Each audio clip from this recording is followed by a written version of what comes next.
अल्हम्दुलिल्लाहि रब्बिल आलमीन। अल्लाहुम्मा सल्लि अला सय्यिदिना मुहम्मदिन मादिनिल जूद वल करम व अला आलिहि व सहाबिहि व बारिक व सल्लिम। अल्लाहुम्मा सल्लि अला सय्यिदिना मुहम्मद व अला आलि सय्यिदिना मुहम्मदिन कामा तुहिब्बु व तर्दा बिअन तुसल्लु अलैहि। সুপ্রিয় দর্শক শ্রোতা, আসসালামু আলাইকুম রহমতুল্লাহ। আজকে আমি আপনাদের সামনে শানের সালাতের তৃতীয় পর্বে হযরত খাদিজাতুল কুবরা রাদিয়াল্লাহু তাআলা আনহার রাসূল করিম সাল্লাল্লাহু আলাইহি সাল্লামের প্রতি অপরিসীম শ্রদ্ধা এবং ভালোবাসার বিষয়ে আলোকপাত করব ইনশাআল্লাহ। হযরত খাদিজা রাদিয়াল্লাহু তাআলা আনহা কুরাইশ বংশে বনি আসাদ গোত্রে জন্মগ্রহণ করেছিলেন। তার বংশধারা ছিল হযরত খাদিজা বিনতে খুয়াইলিদ বিন আসাদ বিন আব্দুল উজ্জা বিন কুসাই। কুরাইশের একটা ধারার মধ্যে, একটা গোত্রের মধ্যে তিনি জন্মগ্রহণ করেছিলেন, যে গোত্রের রাসূল পাকের সাথে কুরাইশ গোত্রের মিল ছিল। কেন রাসূল সাল্লাল্লাহু আলাইহি ওয়াসাল্লামের বংশধারা ছিল মুহাম্মদুর রাসূলুল্লাহ সাল্লাল্লাহু আলাইহি সাল্লাম ইবনে হযরত আব্দুল্লাহ ইবনে আব্দুল মুত্তালিব ইবনে হিশাম ইবনে আব্দে মানাফ ইবনে কুসাই। কুসাই থেকে দুইটা ধারা ছিল, এক ধারায় রাসূল পাক জন্মগ্রহণ করেছেন, আরেক ধারায় হযরত খাদিজা রাদিয়াল্লাহু তাআলা আনহা জন্মগ্রহণ করেছেন।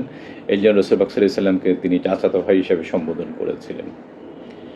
হযরত খাদিজার মাধ্যমে রাসূল পাক সাল্লাল্লাহু আলাইহি সাল্লামের সমগ্র সন্তান শুধু ইব্রাহিম ইবনে রাসূলুল্লাহ সাল্লাল্লাহু আলাইহি সাল্লাম ছাড়া অন্য সকল সন্তান দুনিয়াতে এসেছিলেন। তারা ছিলেন হযরত কাসিম এবং হযরত আব্দুল্লাহ, তার আরেক নাম ছিল তাহের বা তাইয়েব, এবং কন্যা সন্তানদের মধ্যে ছিলেন হযরত জায়নাব, হযরত রুকাইয়া, হযরত উম্মে কুলসুম এবং হযরত ফাতেমাতুজ জাহরা রাদিয়াল্লাহু তাআলা আনহা। এবং হযরত খাদিজা রাদিয়াল্লাহু তাআলা আনহা আরবের মধ্যে এমন স্বনামধন্য একজন ব্যক্তি ছিলেন, যার ভদ্রতা যাকে অতিশয় সম্মানে ভূষিত করেছিল। তিনি উম্মুল মাসাকিন হিসাবে সবার কাছে পরিচিত ছিলেন। তার ঘর থেকে কোনো ব্যক্তি খালি হাতে ফিরে যেত না, কোনো গরিব অসহায় মানুষ, এবং তাকে তাহিরা বা সম্মানিত হিসাবে, পবিত্র হিসাবে মানুষ জানত। এবং তিনি অতিপয় রূপসী সুন্দরী ছিলেন, অনেক সহায় সম্পদে তিনি অধিকারী ছিলেন, এবং তাকে জাহিলি যুগে সাইয়্যিদাতুন নিসাইল কুরাইশ বলা হতো। কুরাইশদের নেত্রী হিসাবে, নারীদের নেত্রী হিসাবে তাকে সবার কাছে তিনি পরিচিত ছিলেন। এবং তার ইতিপূর্বে বিয়ে হয়েছিল এমন রেওয়ায়াতের মধ্যে এসেছে, কিন্তু পরবর্তী পর্যায়ে তার যে সহায় সম্পদ এবং তার যে রূপ লাবণ্য সব মিলে অনেকে তার কাছে বিয়ের প্রস্তাব দিয়েছিলেন। এর মধ্যে উল্লেখযোগ্য ছিল উকবা বিন আবি মুঈত, সালো বিন শিহাব, আবু জেহেল বাবুল হাকাম, আবু সুফিয়ান সহ অনেকে তার কাছে বিয়ের প্রস্তাব পাঠিয়েছিল, কিন্তু তা তিনি প্রত্যাখ্যান করেছিলেন।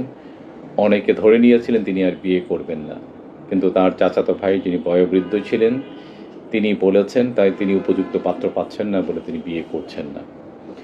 এবং হযরত খাদিজাতুল কুবরা রাদিয়াল্লাহু তাআলা আনহাকে ওরাকা ইবনে নওফল, যিনি আহলে কিতাব ছিলেন, তিনি বলেছিলেন, বোন, তোমার কুঞ্চির মধ্যে আমি একজন মহাপুরুষকে দেখি। এবং হযরত খাদিজা রাদিয়াল্লাহু তাআলা আনহা স্বপ্নে দেখেছিলেন যে মক্কার আকাশে একটা ঘূর্ণীয়মান সূর্য উদিত হয়েছে, এটা ঘুরে ঘুরে হযরত খাদিজার ঘরের কাছে এসে এটা অস্তমিত হলো। যখন ওরাকা ইবনে নওফলের কাছে স্বপ্নের কথা বললেন, তিনি স্বপ্নের দাবি জানতেন। তিনি বলেছেন, অতি সত্য তোমার সাথে এমন একজন ব্যক্তির বিয়ে হবে যিনি সমগ্র বিশ্বের মধ্যে বিখ্যাত এবং পরিচিত হবেন। এবং এই বিখ্যাত এবং পরিচিত এবং সেই তার কুঞ্জির মধ্যে যে মহাপুরুষ ছিল, এর জন্যই তিনি অপেক্ষমান ছিলেন। এবং হযরত খাদিজা রাদিয়াল্লাহু তাআলা আনহা ব্যবসা পরিচালনা করতেন এবং তিনি কাফেলা পাঠাতেন। কাফেলার মধ্যে তিনি টাকা পয়সার যোগান দিতেন, এবং যেই ব্যক্তি ব্যবসা পরিচালনা করতেন তিনি তার অভিজ্ঞতা এবং তার শ্রমের বিনিময়ে যে ব্যবসা করতেন, এতে যে লাভ হতো তারা চুক্তি মোতাবেক ভাগ করে নিতেন। ইসলামী ব্যাংকিং সিস্টেমে এটাকে মুদারাবা সিস্টেম বলা হয়।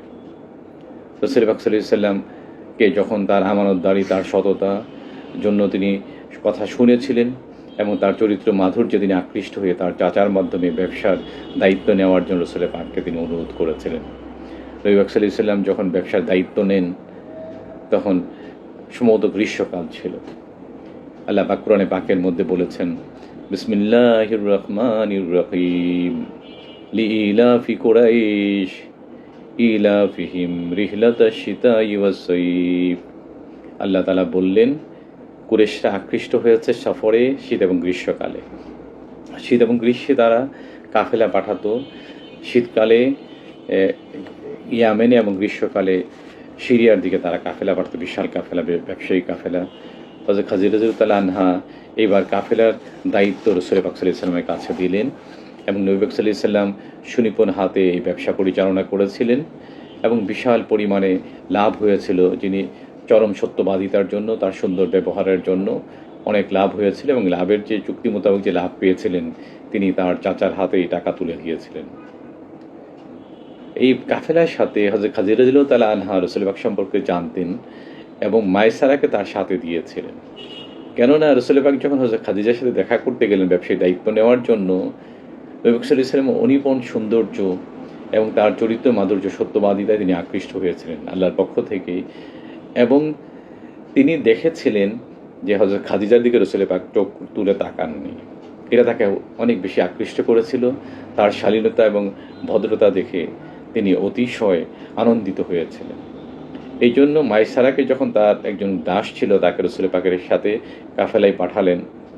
যেহেতু সম্ভবত গ্রীষ্মকাল ছিল, প্রচণ্ড গরম ছিল। কাফেলা যখন ফিরে আসলো, হযরত খাদিজা অপেক্ষমান ছিলেন। অন্য কাফেলার জন্য কখনো তিনি প্রতীক্ষা করতেন না, কিন্তু নবী পাক সাল্লাল্লাহু আলাইহি ওয়াসাল্লামের প্রতি তিনি আকর্ষণ অনুভব করছিলেন। এই জন্য যখন কাফেলা ফিরে আসলো, মায়সারাকে জিজ্ঞেস করলেন, তোমরা তো অনেক কষ্ট করেছো, যেহেতু অনেক গরম ছিল, সূর্যের প্রখর আলো ছিল। তখন মায়সারা তাকে জানালেন যে না, আমরা যখন প্রচণ্ড রোদের মধ্য দিয়ে চলতাম, তখন মেঘমালা আমাদেরকে ছায়া বিস্তার করত। মুহাম্মদ ইবনে আবদুল্লাহ সাল্লাল্লাহু আলাইহি সাল্লামকে মেঘ ছায়া দিত। এবং তিনি আরেকটা আশ্চর্য ঘটনা বর্ণনা করলেন যে একটা গাছের নিচে তিনি বসেছিলেন। তখন একজন পাদ্রী, তার নাম ছিল নাস্তুরা, তিনি মায়সারাকে জিজ্ঞেস করলেন, গাছের নিচে যিনি বসেছেন তিনি কে? উত্তরে মায়সারা জানালেন, তিনি হচ্ছেন আরবের সম্ভ্রান্ত বংশের কুরাইশ খানদানে হাশেমি বংশের মধ্যে তিনি জন্মগ্রহণ করেছেন, তার নাম হচ্ছে মুহাম্মদ ইবনে আবদুল্লাহ। তখন ওই পাদ্রী বলেছিল, গাছের নিচে যিনি বসেছেন তিনি নবী ছাড়া কেউ না, কারণ আমি গাছের ডালপালাকে তার দিকে ঝুঁকে পড়তে দেখেছি। যখন এই ঘটনা মায়সারা হযরত খাদিজাকে বললেন এবং খাদিজা রাদিয়াল্লাহু তাআলা ইতিপূর্বে জেনেছিলেন, তার ওরাকা ইবনে নওফাল তাকে বলেছিলেন, তোমার কুঞ্জির মধ্যে একজন মহাপুরুষকে দেখি। কাজেই তিনি বিশ্বাস করতে পেরেছিলেন যে পরবর্তী যে রসুল, যিনি প্রতীক্ষিত রসুল, তিনি সম্ভবত মুহাম্মদুর রাসূলুল্লাহ সাল্লাল্লাহু আলাইহি ওয়াসাল্লাম। এই জন্য এতদিন সমগ্র বিয়ের পয়গাম তিনি ফিরিয়ে দিয়েছিলেন। আর এই ক্ষেত্রে রাসূল সাল্লাল্লাহু আলাইহি ওয়াসাল্লামকে তিনি বিয়ের পয়গাম তিনি নিজে পাঠালেন এবং চাচাতো ভাই হিসেবে সম্বোধন করে তিনি বলেছিলেন, কুরাইশদের মধ্যে আপনার যে সম্মান রয়েছে, অনুরূপভাবে তাদের চেয়ে আপনি আমানতদার, সত্যবাদী, সদাচরণ, উত্তম গুণ এবং বৈশিষ্ট্য অধিকারী হয় আমি আপনাকে পছন্দ করি এবং আমি আপনাকে বিয়ে করতে চাই। যখন এই প্রস্তাব দিলেন, এই প্রস্তাব দেওয়ার পরে রাসূল সাল্লাল্লাহু আলাইহি ওয়াসাল্লাম তার চাচাদের সাথে এই সম্পর্কে আলোচনা করলেন। তখন নিকৃষ্ট ব্যক্তি আবু লাহাব, সে বলল রাসূল সাল্লাল্লাহু আলাইহি ওয়াসাল্লামকে উদ্দেশ্য করে, তুমি আরবদের সামনে আমাদেরকে হাসির পাত্র করো না, কেননা তুমি খাদিজার জন্য উপযুক্ত নও। এই কথা শোনার পরে হযরত আব্বাস রাদিয়াল্লাহু তাআলা আনহু আবু লাহাবকে ধিক্কার দিয়ে বললেন, তুমি একজন নিকৃষ্ট ব্যক্তি, তুমি একটা চরিত্রহীন ব্যক্তি।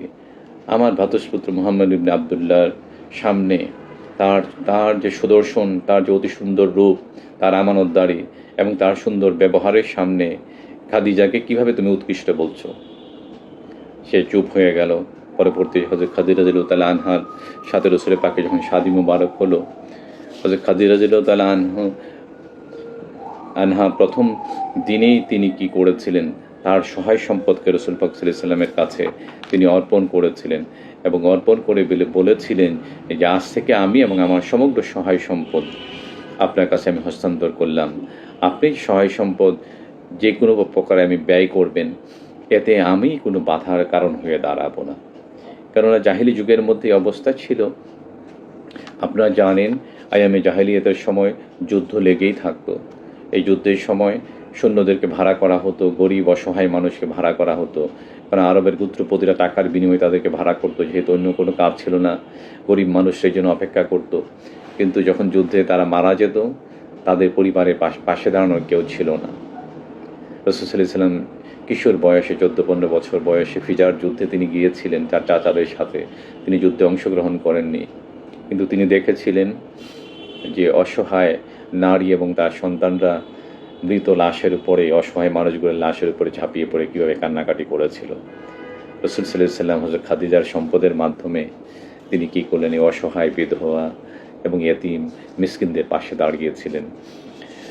এবং পরবর্তী পর্যায়ে রাসূল সাল্লাল্লাহু আলাইহি ওয়াসাল্লাম তাকে এতটাই কষ্ট দিয়েছিল, মেয়েদের এই কান্না এত কষ্ট দিয়েছিল, তিনি যখন ইসলাম প্রচার করছিলেন তখন তিনি বলেছিলেন যে, একজন সাহাবীর উত্তরে তিনি বললেন যে, প্রথম অধিকার কার? বললেন তোমার মায়ের। দ্বিতীয় অধিকার ইয়া রাসূলুল্লাহ, বললেন তোমার মায়ের। তৃতীয় অধিকার কার? বললেন তোমার মায়ের। চতুর্থবার বলেছেন তোমার পিতার। এবং বলেছিলেন আল জান্নাতু তাহতা আকদামিল উম্মাহাত, মায়ের পায়ের নিচে হচ্ছে সন্তানের বেহেশত। কাজেই প্রত্যেকটা মুসলিম ব্যক্তি, প্রত্যেকটা সন্তান যেন মায়ের প্রতি তার শ্রদ্ধা, ভালোবাসা এবং তার দায়িত্ব পালন করে, এই ইসলামের শিক্ষা। পাশাপাশি বলা হয়েছে পিতার সন্তুষ্টি চান না, কাজে পিতামাতার প্রতি বাধ্য সন্তান হবে, অবাধ্য সন্তানের পরিণতি খুব ভয়াবহ হবে। এবং রাসূল সাল্লাল্লাহু আলাইহি ওয়াসাল্লাম আল্লাহর পক্ষ থেকে যখন বলা হচ্ছে যে পিতামাতার অবাধ্য হয় সে ধ্বংস হোক, রাসূল সাল্লাল্লাহু আলাইহি ওয়াসাল্লাম আমিন বলেছিলেন। কাজেই কোনো মুসলিম সন্তান যেন পিতামাতার অবাধ্য না হয়। এবং রাসূল সাল্লাল্লাহু আলাইহি ওয়াসাল্লামকে যখন এলানে নবুয়ত হলো, নবুয়ত যখন ঘোষণা হলো, এর আগে রাসূল সাল্লাল্লাহু আলাইহি ওয়াসাল্লাম আপনারা জানেন তিনি হেরা গুহার মধ্যে ধ্যানমগ্ন থাকতেন। খাদিজাতুল কুবরা রাদিয়াল্লাহু তাআলা আনহা কতটা ভালোবাসতেন, পাহাড়ের চূড়ার মধ্যে হযরত আলীকে সাথে নিয়ে তিনি খাবার পৌঁছে দিতেন। এখন রাস্তা হয়েছে, তবুও ওঠা কত কষ্টের, আর কি কষ্ট সহ্য করে তিনি খাবার পৌঁছে দিয়েছিলেন রাসূলের পাকের কাছে। কতটা মহব্বত থাকলে পরে তিনি এটা করতে পেরেছিলেন।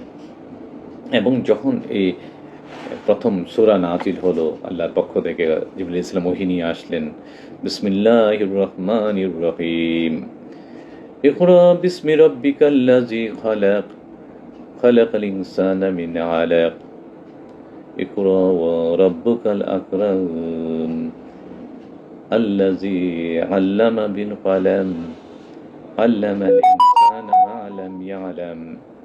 যখন এই আয়াতের মাধ্যমে নবুয়তের সূচনা হলো, রাসূল সাল্লাল্লাহু আলাইহি ওয়াসাল্লাম জিবরিল ইসলামকে দেখে এবং নবুয়তের দায়িত্ব পালনের বিষয়ে তিনি চিন্তিত হয়ে পড়লেন, কিন্তু অনেকটা ভীত সন্ত্রস্ত হলেন এবং ঘরের মধ্যে এসে বললেন, আমাকে কম্বল দিয়ে ঢেকে দাও। তখন কম্বল দিয়ে ঢেকে দিয়ে হযরত খাদিজা রাদিয়াল্লাহু তাআলা আনহা রাসূলের পাককে বললেন, ওই সত্তার শপথ যার হাতে খাদিজার প্রাণ, হে চাচাতো ভাই, আপনি আনন্দিত এবং অবিচল থাকুন। আমার বিশ্বাস আপনি হচ্ছেন সেই প্রতিষ্ঠিত নবী। এবং যখন হযরত খাদিজা রাদিয়াল্লাহু তাআলা আনহা এই সংবাদ নিয়ে হযরত ওরাকা ইবনে নওফালের কাছে গেলেন, যিনি আহলে কিতাব ছিলেন, তখন এই কথা শুনে হযরত ওরাকা ইবনে নওফাল বললেন যে, আপনি হচ্ছেন সেই প্রতিষ্ঠিত রাসূল, আপনার কাছে যিনি এসেছিলেন তিনি হচ্ছেন ওহীবাহক হযরত জিবরাইল আলাইহিস সালাম। এবং রাসূল পাক সাল্লাল্লাহু আলাইহি ওয়াসাল্লাম যখন এই ঘরের মধ্যে ফিরে আসলেন, তখন হযরত খাদিজার কাছে যখন ঘটনাগুলো বর্ণনা করলেন, তিনি সর্বপ্রথম ইসলাম কবুল করলেন। এবং তিনি বলেছিলেন যে, আপনার এই নবুয়তের জন্য, এলানের নবুয়তের জন্য আমি বছরের পর বছর অপেক্ষা করেছি। হযরত আলী কারামাল্লাহু ওয়াজহু বর্ণনা করেছেন যে, রাসূল পাক সাল্লাল্লাহু আলাইহি ওয়াসাল্লামের দিন প্রথম, রাসূল পাক এবং হযরত খাদিজার গড়েই প্রথম দিন ছিল, সীমাবদ্ধ ছিল। তৃতীয় ব্যক্তি হিসাবে হযরত আলী মুর্তজা কারামাল্লাহু ওয়াজহু তিনি ইসলাম কবুল করেছিলেন। এবং দেখা গিয়েছে যে একবার আবু ইয়াহিয়া ইবনে আফিফ বর্ণনা করছেন তার দাদা সূত্র থেকে, তার দাদা একবার মক্কা শরীফের মধ্যে আসলেন, আব্দুল মুত্তালিবের সন্তান হযরত আব্বাস ইবনে আব্দুল মুত্তালিবের সাথে তিনি বসা ছিলেন। তিনি দেখলেন অতি সুদর্শন একজন ব্যক্তি আসলেন, তার সাথে একজন যুবক এবং একজন মহিলা আসলেন। তিনি যুবক তার ডান পাশে দাঁড়ালেন, মহিলা তার পিছনে দাঁড়ালেন এবং ওই ব্যক্তি তার নামাজ আদায় করে রুকু সেজদা করলেন। যখন ওই ব্যক্তি আব্বাসকে জিজ্ঞেস করেন তাদের পরিচয়, তখন তিনি বললেন, সামনের ব্যক্তি হচ্ছে মুহাম্মদ বিন আবদুল্লাহ, ডান পাশে হচ্ছে আমার আরেক ভ্রাতুষ্পুত্র আলী ইবনে আবু তালেব, আর পিছনে তার হযরত মুহাম্মদ ইবনে আবদুল্লাহ স্ত্রী খালেদা বিনতে খুয়াইলিদ। এবং আমার ভ্রাতুষ্পুত্র দাবি করছে আল্লাহ তাআলা তাকে নবী হিসেবে পাঠিয়েছেন। এই কথা শুনে এই ব্যক্তি আনন্দিত হলেন এবং আফসোস করলেন, যদি চতুর্থ ব্যক্তি আমি হতে পারতাম। এবং আল্লাহ তাআলা যখন রাসূল সাল্লাল্লাহু আলাইহি ওয়াসাল্লামকে আহ্বান করলেন, নির্দেশ দিলেন। কোরআনে পাকের মধ্যে সূরা আশ-শুআরা 214 নম্বর আয়াতের মধ্যে বলা হয়েছে, বিসমিল্লাহির রহমানির রহিম ওয়া আনজির আশিরাতাকাল আকরাবিন। আপনি নিকট আত্মীয়দের সতর্ক করুন। যখন এই নির্দেশ পেলেন, রাসূল করিম সাল্লাল্লাহু আলাইহি সাল্লাম বনি হাশিম এবং বনি আব্দুল মুত্তালিবের সকলকে ডাকলেন। হযরত আলীকে নির্দেশ দিলেন খাবার তৈরি করার জন্য। তিনি গোশত এবং দুধ তৈরি করলেন। হযরত আলী কারামাল্লাহু ওয়াজহু বর্ণনা করছেন, যতটুকু খাবার তৈরি করা হয়েছিল তা একজনের জন্য যথেষ্ট ছিল, একজনই শেষ করে ফেলতে পারত। কিন্তু রাসূল সাল্লাল্লাহু আলাইহি সাল্লামের উপরে দোয়া পড়লেন এবং লালা মুবারক লাগিয়ে দিলেন। পরে খাওয়াতে বললেন। দেখা যাচ্ছে সবাই পেট ভরে খেলো, পেট ভরে সবাই খেলেন। কিন্তু যখন রাসূল পাক কথা বলতে চাইলেন, তখন আবু লাহাব বাধা সৃষ্টি করে ঘর থেকে বের হয়ে গেল। রাসূল পাক সাল্লাল্লাহু আলাইহি সাল্লাম পরে আরেক দিন আহ্বান করলেন। এবারও খাবার তৈরি করা হয়েছিল। খাবার শেষে যখন বের হয়ে যেতে চাইল আবু লাহাব, তখন আবু তালেব বাধা দিলেন এবং বললেন যে আমার ভ্রাতুষ্পুত্র কিছু কথা বলতে চায়, সে সবাইকে আপ্যায়ন করেছে।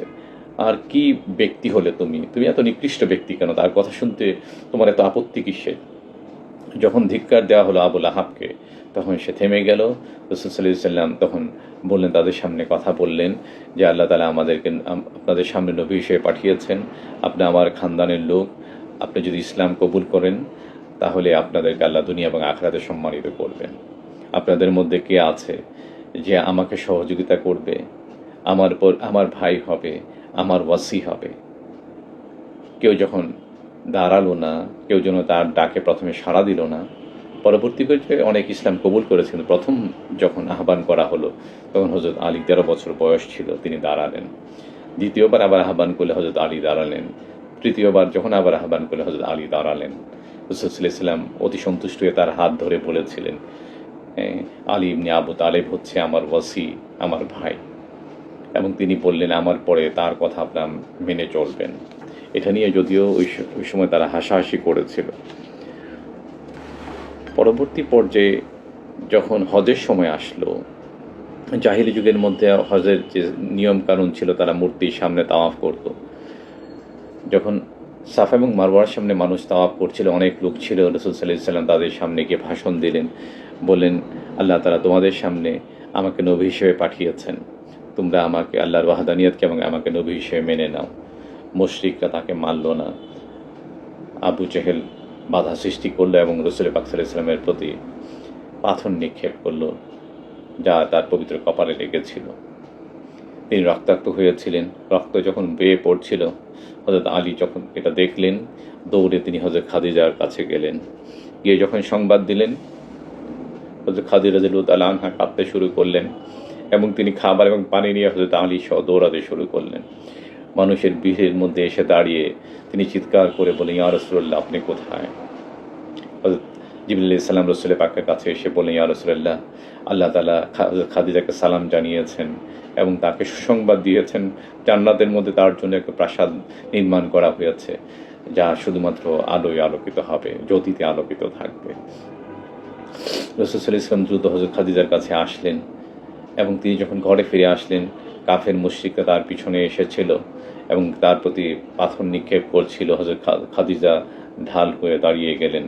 রাসূলের পাককে পিছনে রেখে তিনি সামনে গিয়ে দাঁড়ালেন এবং দীপ্ত কণ্ঠে বললেন, তোমাদের লজ্জা করে না? আরবের একজন সম্ভ্রান্ত মহিলার ঘরে তুমি আক্রমণ করছো?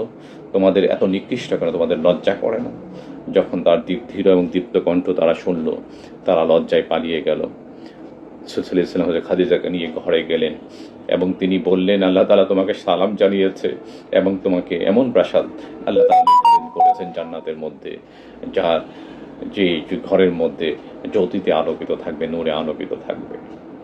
যখন এই কথা শুনলেন, হযরত খাদিজা রাদিয়াল্লাহু তাআলা আনহা অশ্রুসিক্ত হলেন আল্লাহর পক্ষ থেকে যে সালামের কথা শুনে এবং তিনি বললেন, ইন্নাল্লাহা হুয়াস সালাম, নিঃসন্দেহে আল্লাহ সালাম।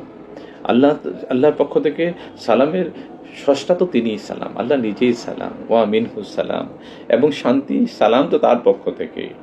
ওয়া আলা জিবরিল সালাম ওয়া আলা রাসূলিল্লাহিস সালাম, এবং জিবরিল আলাইহিস সালাম এবং রাসূল পাকের প্রতিও সালাম।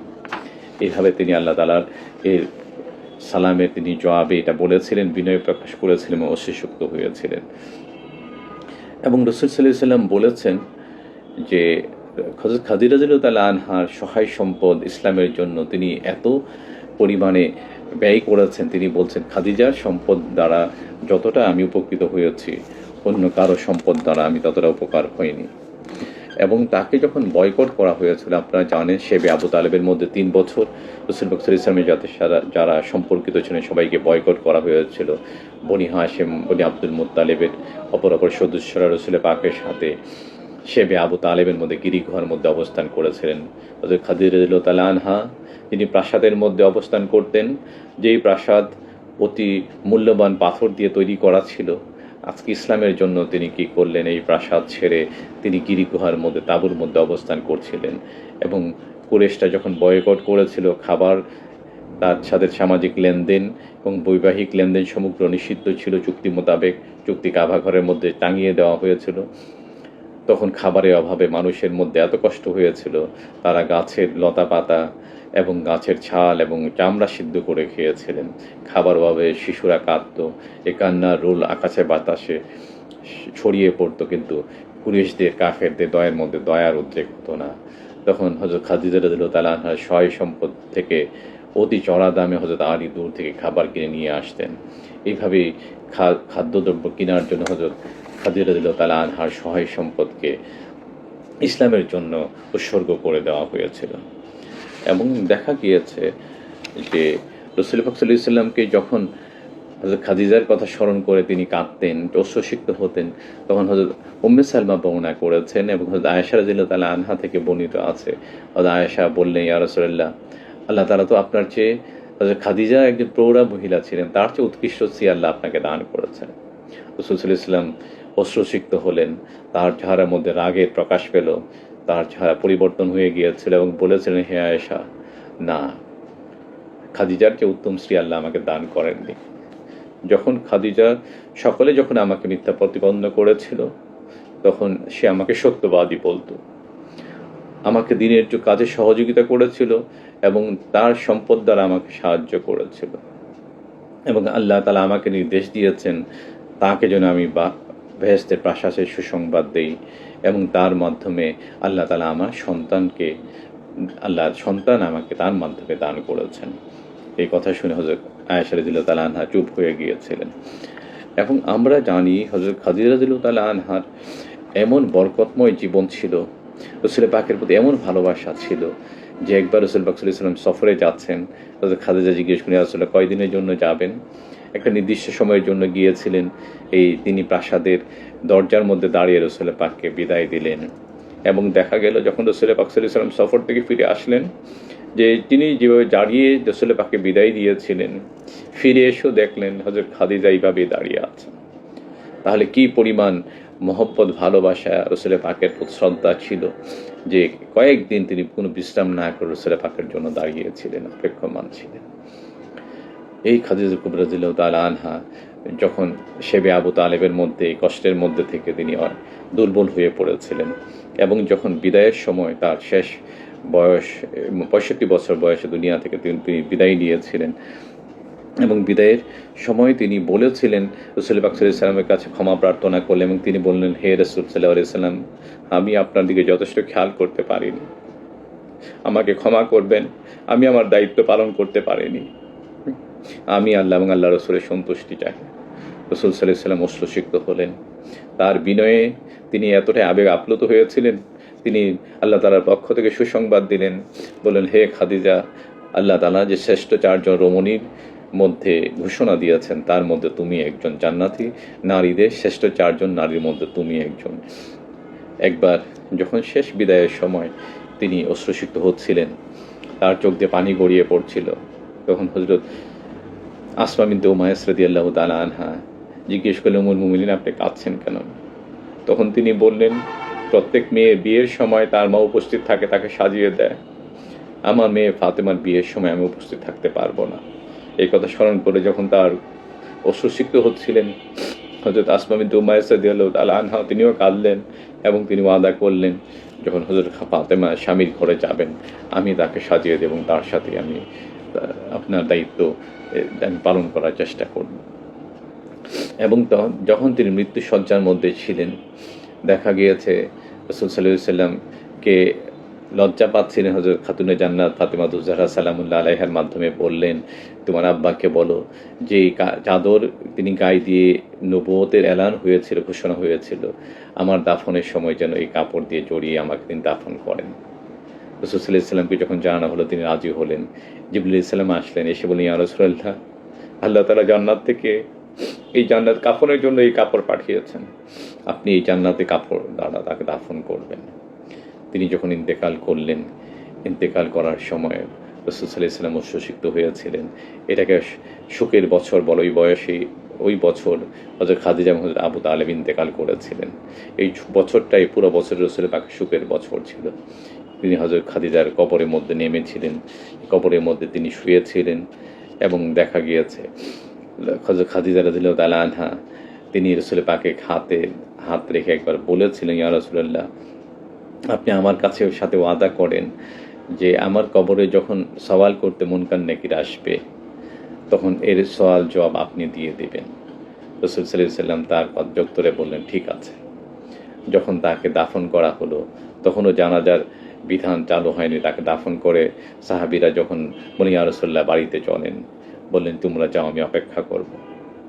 যখন রাসূল পাক সাল্লাল্লাহু আলাইহি ওয়াসাল্লাম অনেকক্ষণ অপেক্ষা করছেন, যখন মুনকার নাকির আসেনি, তখন জিবরিল আলাইহিস সালাম অনেকক্ষণ পরে এসে বললেন, ইয়া রাসূলুল্লাহ, আপনার তাকলিফের প্রয়োজন নেই, মুনকার নাকির আসবে না, তার সওয়াল জবাবের দায়িত্ব স্বয়ং রাব্বুল আলামিন নিয়ে নিয়েছেন, যার কবরের সওয়াল জবাব পর্যন্ত হয়নি। এই সম্মানিত উম্মুল মুমিনিন রাসূল পাক সাল্লাল্লাহু আলাইহি ওয়াসাল্লামের জন্য তার জীবন সম্পদ সমগ্র কিছু উৎসর্গ করে দিয়েছিলেন, বিনিময়ে আল্লাহ এবং আল্লাহ রাসূলকে চেয়েছিলেন। আল্লাহ তাআলা যেন আমাদেরকে উম্মুল মুমিনের আদর্শে অনুপ্রাণিত হয়ে আল্লাহ এবং তার রাসূলের সত্যিকার মহব্বত আমরা যে ধারণ করতে পারি, সেই তৌফিক রব্বুল আলামিন আমাদেরকে দান করুন। ওমা তৌফিক ইল্লা বিল্লাহ। আসসালামু আলাইকুম ওয়া